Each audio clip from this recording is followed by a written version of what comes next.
les cieux devant toi, splendeur et majesté, par l'infiniment grand, l'infiniment petit, et par le firmament, ton manteau étoilé, et par frère soleil, je veux crier, mon Dieu, tu es grand, tu es beau.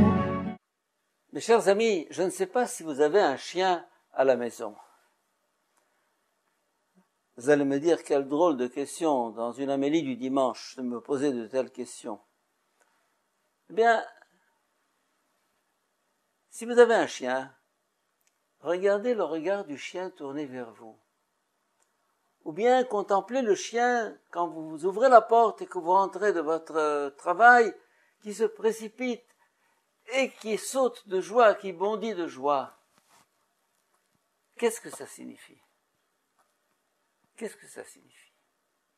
Ça signifie que ce chien a un désir d'être avec vous, d'être comme vous, de rejoindre cette humanité que vous représentez. Il y a, à travers ce chien qui vous saute dessus, qui vous embrasse, qui vous lèche, etc., derrière lui, toute la création. Les arbres et les plantes et la mer.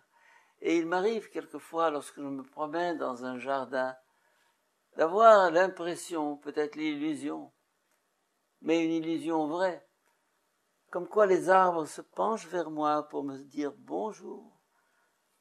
Bonjour notre maître, bonjour notre roi. Oui, l'homme est le roi de la création. L'homme est le roi de ce cosmos, le roi de l'univers. C'est nous. Vous allez me dire, quelle prétention, quel orgueil, quelle vanité. Non, c'est vrai. C'est vrai. Nous sommes au sommet. Et pas seulement au nom de la Bible, qui nous l'affirme dès les premières pages. Dieu a donné tout à l'homme pour l'aider à s'accomplir. Mais à travers l'évolution elle-même, la science elle-même nous dit que l'évolution a travaillé 13 milliards d'années pour faire l'homme, qui est son couronnement, qui est son chef-d'œuvre. Et l'homme a gagné le gros lot, si on peut dire. A gagné le gros lot, ça veut dire le lot de l'esprit. Et la conscience, l'intelligence. L'homme est unique. Unique.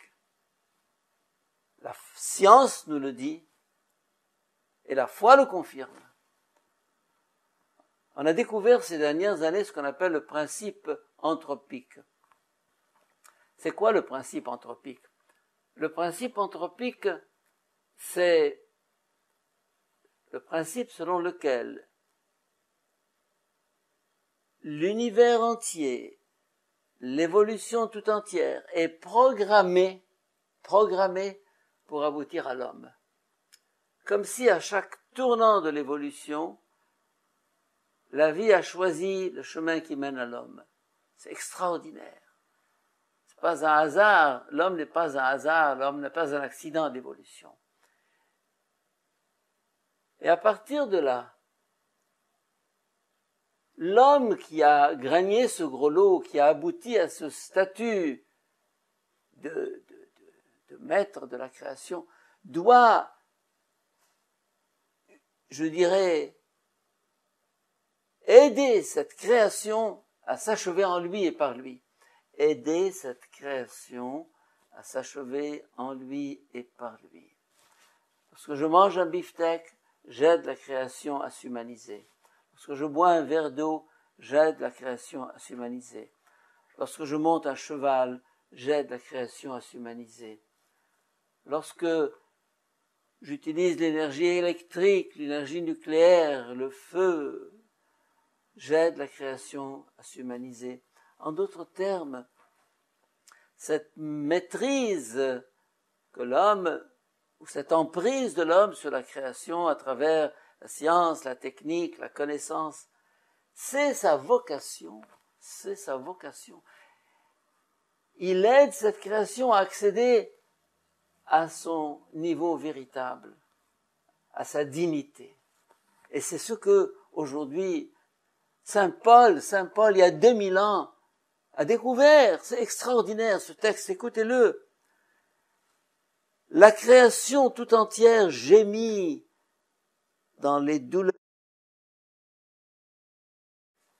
Et Saint Paul, dans le même texte, parle d'espérance de la création. En d'autres termes, il y a dans ce cosmos caché, intérieur à lui, une immense espérance, une nostalgie de l'être humain, de ce que nous avons réalisé en nous. Eh bien, c'est ce que le cosmos tout entier voudrait réaliser en lui.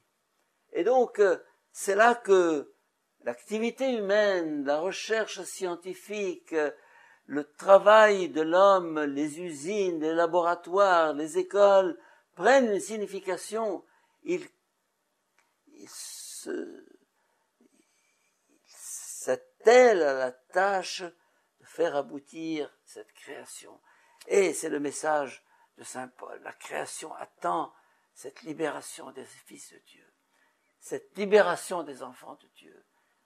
Car nous aussi, il le dit d'ailleurs, nous aussi, nous gémissons intérieurement, attendons la délivrance pour notre corps. C'est pas simplement l'univers qui est en tension vers l'homme, c'est l'homme lui-même qui est en tension vers Oméga, vers ce surhomme, vers ce corps mystique, vers ce corps total, vers cette humanité unie et réconciliée qui est au-devant de nous. Quelle merveille!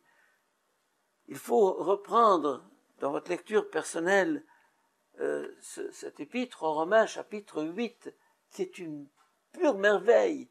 On a l'impression d'écouter un scientifique d'aujourd'hui parler, un philosophe d'aujourd'hui parler. Alors, à partir de cette vision de Paul, essayons de comprendre notre vie, notre activité, le fait de manger, de boire, de travailler, de chercher, de réfléchir, de grandir. Tout ça, c'est une mission sacrée. Il n'y a plus alors, d'une part, le sacré et de l'autre, le profane. Il n'y a pas la prière d'un côté et puis le boulot de l'autre. Il n'y a pas l'église d'un côté et la vie de l'autre. Il y a une vie unique qui tend en avant pour réaliser cette plénitude qui nous attend, à laquelle nous participerons et à laquelle l'univers entier participera. Tel est notre... Mon Dieu, tu es grand, tu es beau, Dieu vivant, Dieu très haut, Dieu présent.